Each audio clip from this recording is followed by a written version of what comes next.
In three, two, one. Hello, and welcome to Know the Score.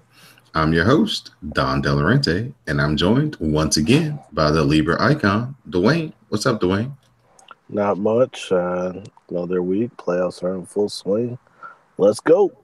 All right. You can find Know the Score at www.cspn.us. You can also find us on iTunes, SoundCloud, Google Play, and Stitcher Radio. You can follow us on Twitter, the show account at KTS Pod. You can follow me on Twitter at Don Delarente, and you can follow Dwayne on Twitter at the Libra Icon. Dwayne, before we get into the playoff talk, as this is playoff season, the NFL found itself in the news again as the Dallas Cowboys released All Pro wide receiver Dez Bryant. There was some speculation on whether Dez was going to get a long term contract or whether the Cowboys would actually cut him. And it looks like the Cowboys have decided to move on. Dez Bryant wants to remain in the NFC East quite naturally so he can get two opportunities to show the Cowboys what they're missing out on. So, Dwayne, let me get your thoughts on the Cowboys making this move to get rid of their best receiver at the moment. Well, this was one of those things where he wasn't performing at the rate of the pay he was getting. So the Cowboys, decided to make the best move for them, which is widely unpopular with their fans, and understandably so. Dez was a very popular guy, very passionate person. Seemed like one of the few people that did care on the Cowboys through the good and the bad. But it's just one of those things where, when other teams began game planning for him more and taking them out the game, and he wasn't doing enough to, get the ball like he's supposed to, you got to make the move on what has to be done. And they felt like this was the best course of action. Do I agree with it? Probably not. I think a pay cut could have been taken. I'm sure Dez at this point would have been willing to take a pay cut to stay, but some reports say that wasn't even offered. And because of that, he ended up getting cut. And, now I would love to see him go to Washington because I feel like he'd be a good focal point of their offense, or even the Giants. I mean, we still got the Odell Beckham situation hanging in the balance, but just think for the moment, there's an Odell Beckham on opposite sides. That would be a very, very lethal combination. I don't know about the Dez Bryant to Washington. I'm not really on that choo-choo train. I kind of was wondering how you would feel about that. The Eagles already said they weren't interested, so I didn't even include them in the mix because they already came out and flat out said they're not interested. So We've got a younger version of Dez Bryant. His name is Josh Doxson, and we need to see if he can actually, play and get him going before we take on somebody like Dez. Um, I just think that Dez was just caught up in the circumstance of his man went down. Tony Romo, as Tony Romo's injuries started getting the best of him and taking him away from the lineup, Dez's numbers started going down. And then he had, the year, Dak's rookie year, where he had no Romo at all. Romo didn't play at all. And it was the first season where he was under 1,000 yards. And then last year, he followed it up again with another season below 1,000 yards. So I think it was just a circumstance of, the quarterback changing and, a rookie quarterback probably working more of the middle of the field, safer throws, shorter throws, and taking less chances on the outside, and maybe not, sticking with Dez or giving Dez the chances that Romo would, being a more veteran quarterback and understanding, having the ability to take some chances and make more mistakes and not have such a short leash or, just a reprimand come down. So I think that is the real reason that Dez's numbers started slipping, not maybe his physical gifts, because in the games where he was featured, I mean, he still did a lot of good things. So Right. I just I think, think also. go ahead. Yeah, I think also, it was not just what was going on the field. A lot of the antics, I'm sure there were a lot of antics that were off the field, or on the sideline that we don't know about, that probably just eroded with the staff. And it's going to be one of those things where, we can only speculate and wonder what happens, wait till more stories come out. But it's just one of those things where we just have to see how everything plays out. And there's plenty of receiver needy teams out there, and he'll land somewhere.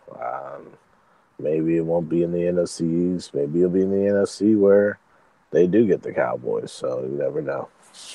Right. If you guys want a much more detailed, in-depth conversation about Dez and the Cowboys makeup, their locker room, kind of what goes on, their inner workings and inner circles, please take a listen to the special Gridiron Gals podcast with Chelsea Wright and Philip Tanner as they do a deep dive into the reasons why Dez was let go and just a shoulder to cry on for Cowboy Nation out there. So please check them out at Gridiron Gals here on CSBN. So Dwayne, we're gonna get into a topic that you're really passionate about, and that's the NHL playoffs. As I said earlier to start the show, this is playoff season as the NHL and NBA playoffs are going on simultaneously. Yes. So the Golden Knights of Las Vegas in their first year, in their first playoff series, sweep the LA Kings. That was a remarkable thing. And the main thing about that series is the Vegas Golden Knights, they're the expansion team, and they took the league by storm. They won the Pacific Division. They got the top seed. And many people were saying that the LA Kings, who with this core have won 2 Stanley Cups, they were the most experienced, most focused team, and actually were probably one of the worst matchups for Las Vegas. But it came down to great goaltending on both ends, but Vegas had more offense and just enough offense to get the Kings out of here. And, me being a anti-LA Kings fan or rival or whatever, it's actually kind of hilarious to me. But shout out to Vegas. They're the first team to go to the second round with the win, and they're going for the cup. They're trying to win the championship in their first season and really make history. They've already made plenty of history, and it's a great thing to see. It's something special to watch right now. All right. The Winnipeg Jets are leading the Minnesota Wild 3-1. Yes, and with this series, it's really been all about the goaltending of Connor Hellebuck, who's one of the 3 Vezina Trophy finalists. One thing about this goaltender is he's very, very active in between the pipes. He makes a lot of great stops, and also one thing that he did was get the first shutout in Winnipeg Jets history. Remember, these Winnipeg Jets were the former Atlanta Thrashers, so this is something that is a milestone for this franchise. And Minnesota had a offensive explosion in Game 3. Then they won Game 3 6-2. They were shut out 2-0, but now it's win or go home Friday night in Winnipeg for this team. Right. The Nashville Predators lead the Colorado Avalanche 2-1. So in this series, it's been the Nashville Predators. They won the President's Trophy with the best record in the NHL. They have home ice throughout the Stanley Cup playoffs, including the Stanley Cup if they get there. And, they held serve at home, winning the first two games. Probably the toughest place to play in the NHL, Bridgestone Arena. Me working those games personally, I know how loud it is. I know how crazy that crowd can be. The home team has scored 5 goals in each of these first 3 games, and the Colorado Avalanche have scored first in all 3 of these games. So it's one of those things where it's going to come down to, can the Avalanche try to get one in Nashville, or if the Predators move on, the key to beating them is winning in Nashville, at least getting one. You got probably the best goaltender. My pick for the Vezina Trophy, Pekka Rinne between the pipes, PK Subban, and a lot of young talent on the Predators. It's a mix of young and old.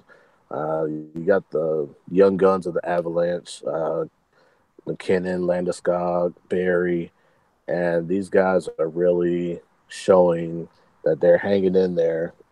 But with Game 4 coming up tonight in Denver, as we record this, the Avalanche trying to make it 2-2 going back to Music City. All right. The San Jose Sharks lead the Mighty Ducks 3-1 behind an 8-1 beatdown in Game 3. Well, actually, it's 3-0. So the Sharks 3-0? Excuse me. Yeah. So it's 3-0, and Game 4 is tonight in San Jose. As we record this, the Sharks are going for the sweep. The last time, however, the Sharks were up 3-0, it was the infamous 2014 season when they were up 3-0 on the Los Angeles Kings, and they squandered that league and became the 4th team in NHL history to lose a 3-0 lead, and the 5th team in all the major sports to lose a 3-0 lead and get reverse swept. So, but a lot of those guys in San Jose, there's only a handful of players left from that team. There's a whole lot of new faces, a new coach, a new regime going on. So this may be different. The Sharks have outplayed the Ducks essentially this whole series. They won Game 1 3-0. The Ducks' best game was Game 2. But the Sharks won 3-2, and of course the 8-1 shelling at the tank. So San Jose looks to follow it up with a sweep and play Vegas in the second round. All right, now we're going to shift over to the Eastern Conference, where the Boston Bruins lead the Maple Leafs 2-1. So this series has really been more of the lines of the young guns of the Boston Bruins. A lot of people were pointing out their inexperience, and Toronto, who has more experience, they have the more experienced coach, they have the more experienced players. They have a team that was up 3-0 in Game 7 the last time they played in 2013, and the Bruins ended up coming back and winning in overtime 5-4. And with this series, the Maple Leafs got one back in Toronto. They're looking to get another one back tomorrow night in Toronto as well. And if the Bruins can get one more going back to the Garden, I think they'll close them out in 5. But maybe this series will go either 6 or 7, hopefully. All right. The Tampa Bay Lightning are leading the New Jersey Devils 2-1. Well, the Tampa Bay Lightning are the best team in the Eastern Conference. I thought they were the best team all season. They did have a little stretch towards the end where they squandered the President's Trophy to the Predators, including a loss late in the season to Nashville. But Steven Stamkos is the guy. You got guys like Tyler Johnson, Andre Vasilevsky, who's the third Vezina finalist in this season. He's been lights out for the Lightning. And, New Jersey, they started off with a young goaltender named Keith Kincaid, but he was pretty ineffective in the first two games in Tampa. They went back to the old vet, Corey Schneider, for game three. The Devils took game three at home in Newark. They play in about 5 to 10 minutes from now, from the Rock Prudential Center in Newark, New Jersey. Devils trying to even that series up, taking it back to Tampa. All right. The Washington Capitals got off the mat in Columbus last night and got an overtime win to make that series 2-1 in favor of the Blue Jackets. Yes, so this series has had all three games have gone to overtime. The game last night went to double overtime, and the Capitals were able to pull off the win.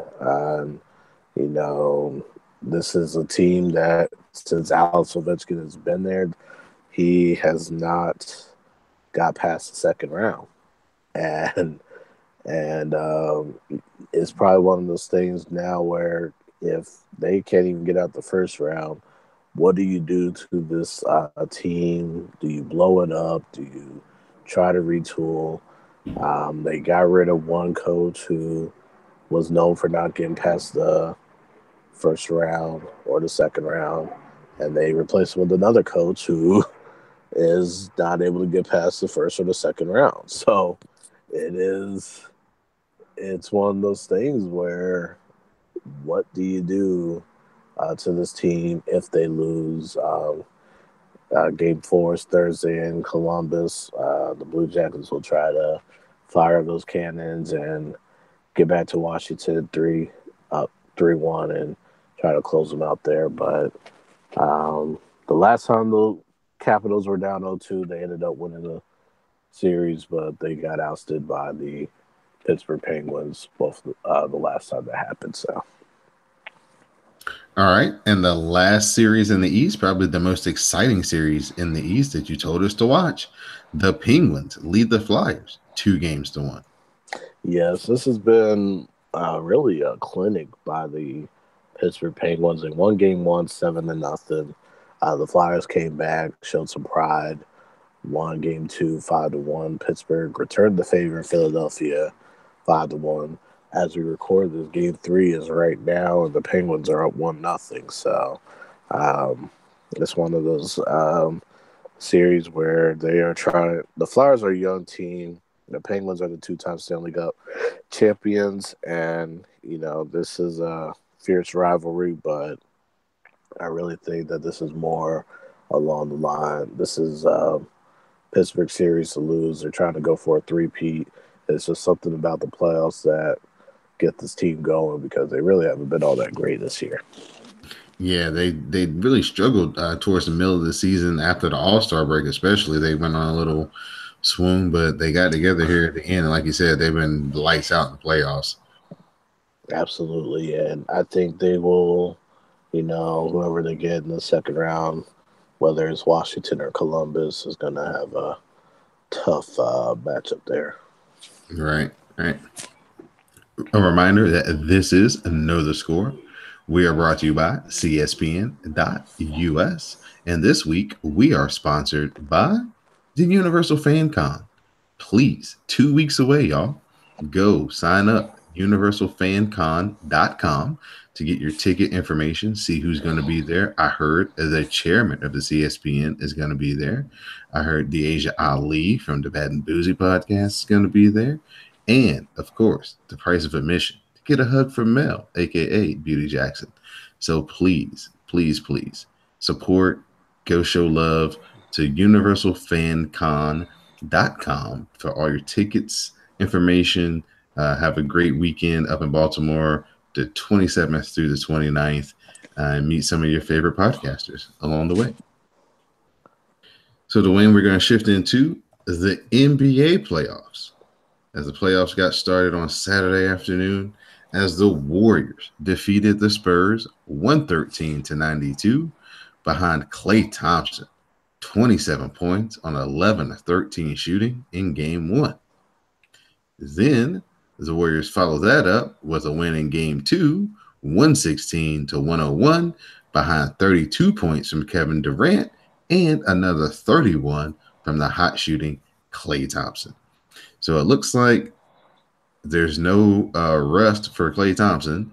That the rest from the fractured thumb and the lack of Steph has somehow gotten Klay Thompson locked in, and I think he's only missed something ridiculous like 4 or 5 shots in these 2 games so far to combine.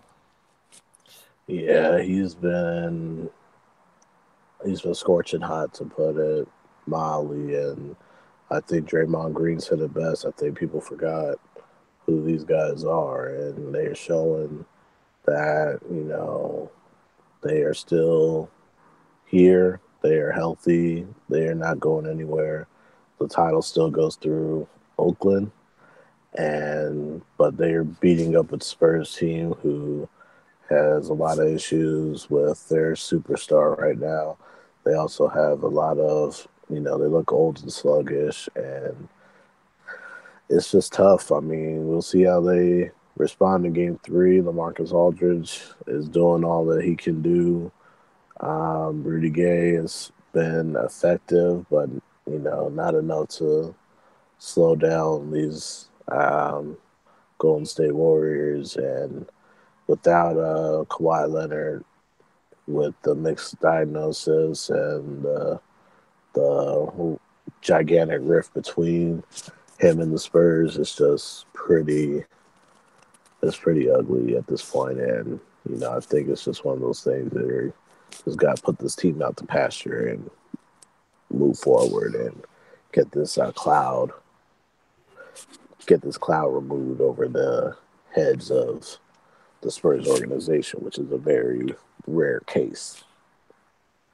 Yeah, it's unfortunate. Like right now, man, they're young guys like Ryan Anderson. He ain't giving them nothing. I think he had like 0 points. He was like 0 for 6 in one game. Yeah. Yeah. Kyle Anderson, very Kyle Anderson, I ineffective. think. Yeah, Kyle Anderson. Yeah, he's not been giving them much. Patty Mills has been off. Yeah, Murray hasn't really been giving them much. They kind of need everybody to chip in. Danny Green had a bad game in the second game. So yeah, the Spurs right now are just a team that we don't recognize.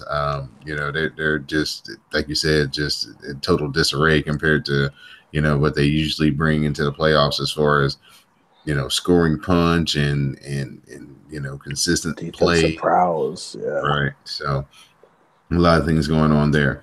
Move on to the Great White North as the Raptors outlasted the Wizards 114 to 106 in game one.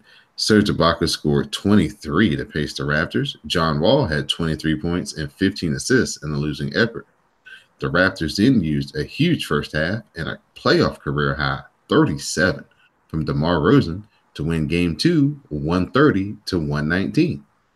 So, Dwayne, we kind of put the bullseye on Toronto in our playoff preview as they would, be the shakiest 1 seed or the team that we thought would be most acceptable to an upset. But so far, they've come out and handled business against Washington.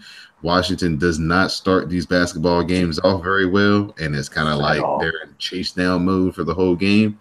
And, you just run out of gas. They get close, but they run out of gas in the fourth quarter. So kind of your analysis of, the Raptors so far holding serve on their home court. Well, first off, I mean, so far Toronto's proven me wrong, and I am bad enough to admit that. And so, with that being said, the Raptors are getting a third scoring option from Serge Ibaka, 23 and 12. The bench has been amazing throughout this season. This series, I should say. They have gotten a lot of contributions off the bench. And game one, I mean, Lowry and DeRozan didn't even have to do anything because the bench picked up the slack. But then game two, the 2 stars, DeRozan he asserted himself the most. I mean, he was lights out all game. Toronto literally just took that one from wire to wire. And they showed that, they can hold serve at home. Now they're up 2-0.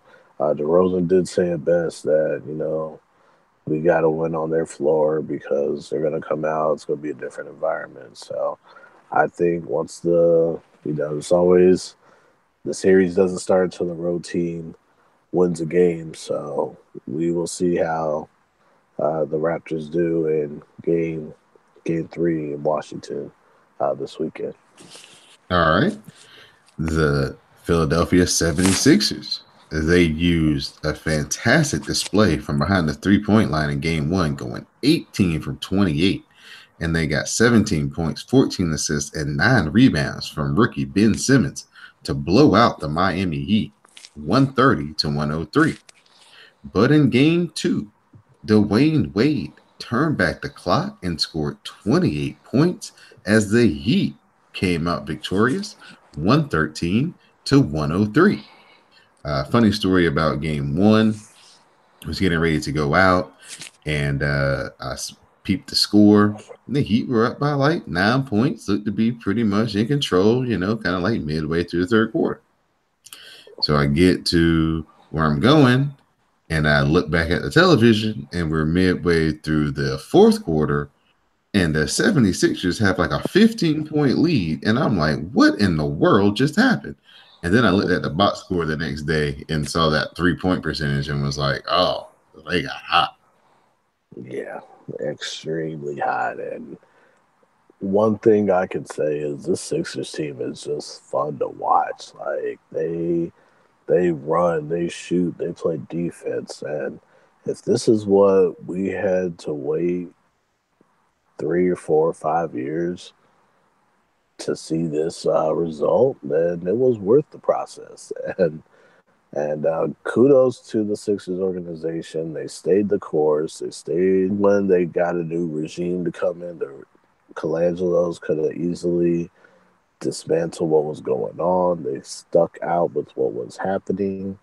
They stuck with Brett Brown. They could have easily fired him, brought somebody that they know in, and they didn't. And look at the results now. I mean, this was a team that closed out the season with 16 straight wins. They won a 17 straight, and they just showed the huge display, and the shooting prowess was amazing.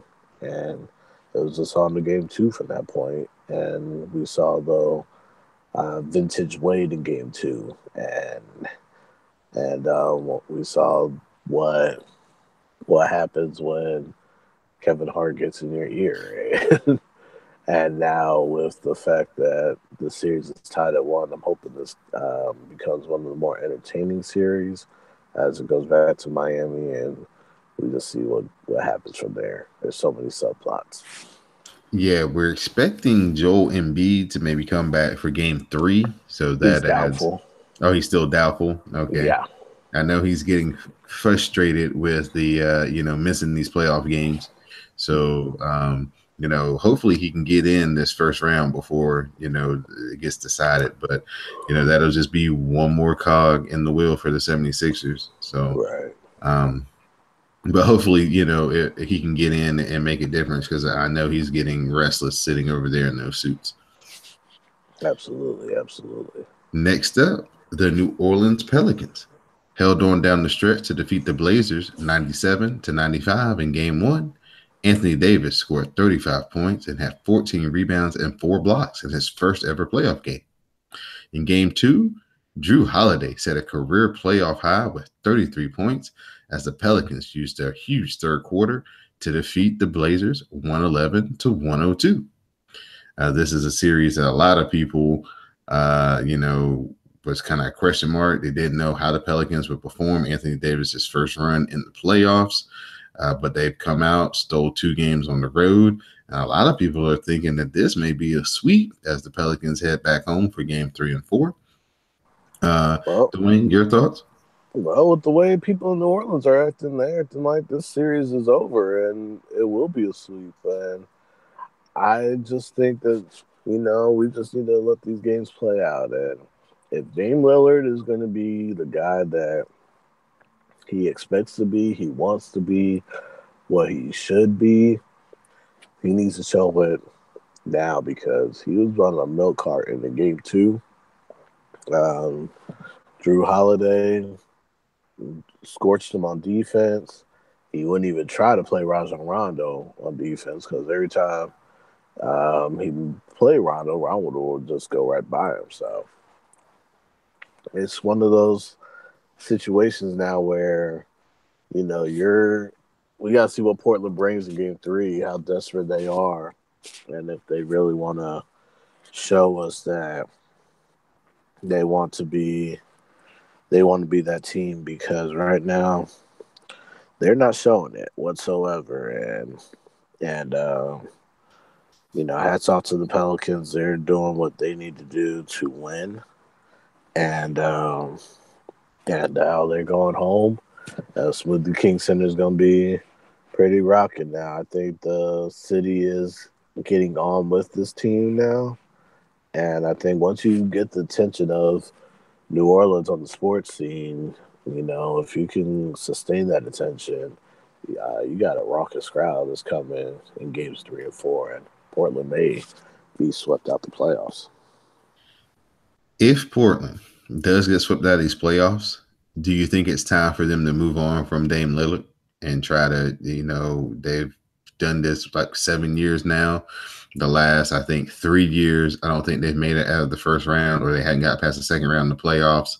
Do you think that they should, think about moving on and trading him and starting a rebuild? I don't think they're going to do that. Do I think they should? No, I don't think they should. I think he had a couple guys. He had LaMarcus Aldridge. LaMarcus chose to leave, um, and I think with the way this team's currently constructed, you might be able to tinker with some pieces, try to see if somebody does decide to sign with this team, but or see if you can unload it. But I don't think you should. I don't think Neil Olshey, I believe he's still a GM. I don't think he's going to pull the plug on this just yet. I think he's going to try to find something that will get somebody to come to get a starter come to Portland. But I don't think they should give it up just yet. They're not. I don't think they're at that point because they got a 3 seed in a very tight Western Conference that could have easily been a 6, 7, or 8. So you're getting home court. You're getting the higher seed. I would say if they were along the lines of a lower seed and they were doing this, then yeah, blow it up. But I don't think they should pull the plug just yet. All right. Now we're going to talk about your beloved Celtics as they won an overtime classic in game 1 of the Milwaukee Bucks. Chris Middleton answered Terry Rozier's three-pointer with a desperation heave with half a second to go to send the game into overtime. And I did not hit the overtime button at Buffalo Wild Wings, no matter what they try to tell you. And Jason Tatum took over in that overtime period as Boston won game 1. The Celtics came back and won game 2 behind a career playoff high 30 points from Jaylen Brown, 120 to 106. The Bucks never really got out of the starting blocks in game 2. Boston started fast and they just kept it coming. Jaylen Brown really, showed out in this game, put all his skills on display. So talk about your team, man. The Celtics, no Kyrie, no Gordon Hayward, but, we said that maybe the best pure coach in these playoffs was Brad Stevens, and he would have to work some magic. And so far, so good.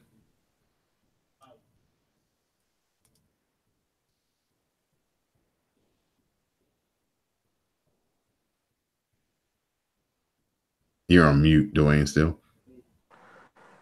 Yeah, so the crowd, it's 2 good wins in Boston. I think the Garden Magic kind of helped too. I mean, the way that the team was just motivated from opening tip to the final buzzer in game 2 was pretty awesome to see. But this is where the series begins now. I mean, you're going on the road to Milwaukee, tough place to play at the Bradley Center, which is trying to stay open for a little bit longer. And so I know the Bucks are trying to go ahead and get two, but what Milwaukee needs to do is find some guys that can play in a consistent rotation. Because aside from Giannis Antetokounmpo, Eric Bledsoe's been missing, and I don't know where Jason Terry is. I don't know. Chris Middleton has been that second scorer, but they need some kind of um, rotation to match with the Celtics rotation because what they're doing right now just is not cutting it whatsoever. I think that Boston is playing very well on the defensive side of the ball and is converting offense. I think the Bucks had 35 turnovers in the first two games, and so when you turn the ball over, when you force turnovers, you're playing to your opponent's strengths, and Boston's taking advantage of those turnovers. And a lot of people wrote Boston off, and I think that's what is fueling these guys. I think, Kyrie went down, the season was over. And now at the end of the day, Boston's up 2 games to none, but this series is far from over. Even though the Celtics are 35-0 all time, when leading 2-0 and the Bucks are on 13, they have been first in these sports years. So, we can't just write Milwaukee off just yet. So we'll just see how it happens Friday and then Sunday. The end of game one was like watching an NCAA tournament game with just missed free throws, and then all of a sudden, okay, here we go. We come down, and Rozier hits that three, and you're like 0.5 seconds to go, and you're like, oh, well, that was a good try, because we had Brogdon hit the three to tie it up before that. Right. And then Rozier comes down, and he's, almost makes Bledsoe fall. And he hits three, and then, Celtics up by 1/2 a second. You're like, well, what in the world can Milwaukee do? And they literally got a Hail Mary on a Sunday afternoon as that Middleton shot was like. That was a Hail Mary. Like 47 feet? Yes. 47-foot eve. Like, that was a 47-foot tap pretty much because didn't have that much time. He literally just caught and released the ball. Like, right. And, it was a great shot, but like I said, I did not authorize that overtime button. So yeah, one of the best ends of regulation to any playoff game in NBA history in recent memory for sure.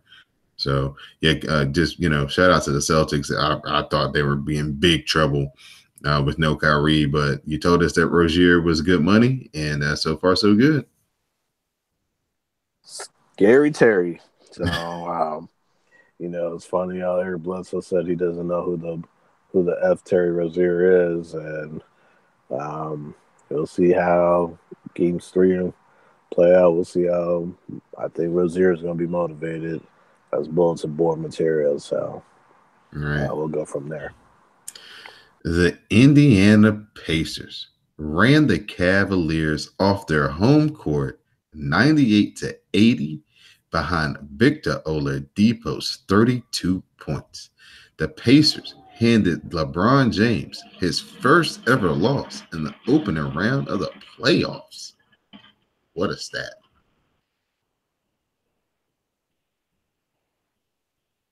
Yeah, it was wild. I mean, what can you really say? I mean, you gotta give the credit to the Pacers. I mean, they only have one national game all year, so I think nobody really knew what they can bring, and they brought it. They hit the Cavs in the mouth, and the Cavs didn't know what hit them, and it's one of those things now where Cleveland has to be desperate. I mean, game 2 is going on right now as we do this podcast, and it looks like LeBron's going off right now. He's got 20 in the first quarter right now. I think everybody kind of figured that this would be one of those LeBron James 40 might be coming in on the low side tonight. Right. So yeah. So it's going to be One of those things. I think it got out to a 22-4 lead in Right. game two, and so yeah, the Cavs. There's no room for error in this matchup. I think if they go, it's going to be a very tough road to go to Conseco or Bankers Life Fieldhouse down 2 games to none. So we'll just see how that plays out. Um, See how that plays out when the series goes along. The Pacers made the Cavs look slow and old, and even though the Cavs made all these trades to no longer be slow and old, you know, I mean, Sabonis himself, I know, missed at least 5 shots at the rim. I mean, this really could have been like a 30-point, like really beat down. But Right. some of the other guys that we were expected to play well for the Pacers didn't really have their best games, maybe playoff jitters or whatever. Mm-hmm. But the Cavaliers definitely did not look like that they were able to keep up as far as foot speed, open court, getting the loose balls, chasing down rebounds, Mm-hmm. type of stealing, getting Oladipo. I know had 6 steals in this game at least.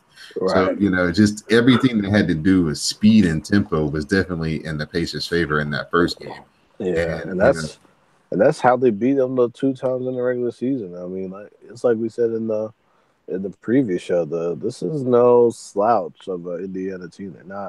They're not where they are for a reason. They got a coach who literally was one of the top steals guys in the league for many years that he was in Nate McMillan, and he also played alongside Gary Payton, who also was one of the top steals top steals getters. I mean, they didn't call him the glove for nothing. So, um, you know, that old school mentality is really rubbed off on the Pacers, and shout out to them. right. Oklahoma City, behind the hot shooting of Paul George, defeated the Jazz 116 to 108 in game one. Paul George scored 36 points. Donovan Mitchell, in his first playoff game, had 27 points and 10 rebounds. As we stated in the preview, that 36-point performance was the reason why the Warriors were so happy that the Spurs fell to them and not OKC, because the Warriors do not want to face OKC until they get Steph Curry back to match, the 3 big guys that OKC has. Carmelo, it took him a little while to get going, but he did get going in this game. And Russell Westbrook, surprisingly, was the odd man out in this particular game this night. So just talk about OKC, Paul George. He's had some moments, but he stepped up big in this playoff game and put OKC on their back to get that first victory. Yeah, and I think Russell Westbrook will be just fine with this result because this was the Paul George show, and he was really on it, and he was looking. I mean, the shots that he took kept falling, and he was lights out throughout this game. I'm very impressed with the way the Thunder came out and played. They outplayed the Jazz. They outshot the Jazz. They looked really good, and one of the best environments in the NBA in the postseason is Oklahoma City. So, that crowd when they're in playoff mode and they really truly become Loud City is something special to see.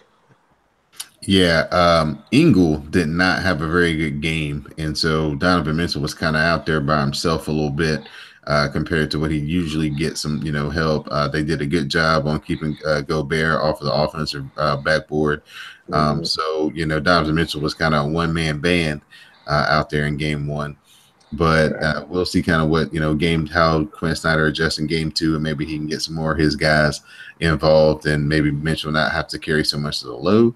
Right. And game two is about to start in a few minutes as we record this. So I'll be trying to see what adjustments they do make and if any. But as I do a lot of the flipping around tonight, we'll see what happens. Right. In the last series, saw the Houston Rockets outlast the Timberwolves 104-101 behind James Harden's 44 points. He paced the Rockets to get the win. This game was a lot tighter than I thought it would be. The Timberwolves, in the third quarter there, and really much of the fourth quarter as well, really found their offense. They were really clicking. Jimmy Butler was making timely shots and big shots, but until the end. Harden and Chris Paul, man, they just make the winning plays. Kent Capella, like I said, he's a big key. He was dominating the inside, cleaning up the backboards on defense, blocking shots. So, the Rockets got game one at home, but the Timberwolves played them a lot closer than I thought most people thought it would be. Yeah, and I think that was the problem. Most people thought this would be a cakewalk for the Rockets, but this Timberwolves team is no slouch. I mean, if Karl-Anthony Towns can get some more buckets, if he can try to solve that Clint Capella problem, I think this will be a 1-0 lead in favor of Minnesota. We have seen this. I think a lot of people are expecting more out of Andrew Wiggins. I mean, you got to remember, Andrew Wiggins went from 1A, 1B to option 3 when Jimmy Butler arrived. And I don't know what happened on that last shot of the game. I think Jimmy Butler was looking for the Rockets to foul, but the Rockets did not foul. So he just took a wild shot and missed everything. But this is a team that's very competitive. I think that it's going to be – I think the Rockets take it in 5 or 6, but these games just may be a lot closer. If James Harden didn't have that offensive explosion in the second half, we might be saying the Wolves up 1-0 instead of the Rockets. Yeah, it was really good to see Derrick Rose, man, hit a lot of shots and keep the Timberwolves kind of in the game there in the first half. He was really the catalyst to kind of keep the game close till Jimmy Butler and a couple other guys started getting involved. So it was kind of good to see Derrick Rose flash some of that talent that we know that he has, but he hasn't been able to put it on display on a consistent basis. So I was really, like I said, I was really impressed by the Timberwolves. I thought that they, especially with the way the game started, Clint Capella getting dunks and Harden shooting threes and driving, doing what he wanted. They started out, they had like a 10-point lead, and I was like, oh well, I think I'm turning this one off early, but they kind of steadied themselves and stayed in the game, and it made it worth watching till the very end. So I'm like you. I'm very intrigued by just kind of the grind that the Timberwolves may actually put on the Rockets. We know Tibbs is all about, making everything hard. Nothing's going to come easy for Houston. So if they do get a 5 or 6 game series, that may take a toll on them in the next round that they probably didn't foresee before they started this, where they figured, we just wipe them off the map really fast, get them out of the way. Because, they pretty much owned them during the regular season. It wasn't even close, but much closer here in the playoffs. Yeah, and I think the thing also, we just got to make sure that the Wolves just cannot, keep Karl-Anthony Towns in the dark. 8 points, 12 rebounds. He had seemed to be hanging out a little bit too much on the perimeter. Yeah, I think I don't know if it's the Capella factor or what, but yeah, he's got to be more assertive. If you could get Capella in foul trouble, then you should be able to dominate the paint from there. Right. Because Ryan Anderson is still unavailable right now. Right. So that's one less big guy defensively and one less shooter offensively that they kind of have to use if Capella does get into some kind of foul trouble. So, yeah, that might be the way to go for Minnesota. Start off early, try to get Capella in some early foul trouble and make Houston adjust after that. So, like we said, some of these games have gone to their game 2. Most of these series in the playoffs are having their game 2s tonight. So in the next episode will probably be a game 3 or game 4, and maybe 1 or 2 of these series may be over. So we'll definitely keep you abreast here on Know the Score. So, Dwayne, before we wrap up, anything else you'd like to add? Any shout outs, thank yous, or any things that we didn't cover that you'd like to speak on? I just want to say, shout out to my dad. He had rotator cuff surgery, but he is recovering and he's doing fine at home. So I'm glad to hear that. For the most part, I would say on the soccer pitch, Mohamed Salah of Liverpool has 40 goals on the season. The last Liverpool player to do that, Ian Rush, he had 47.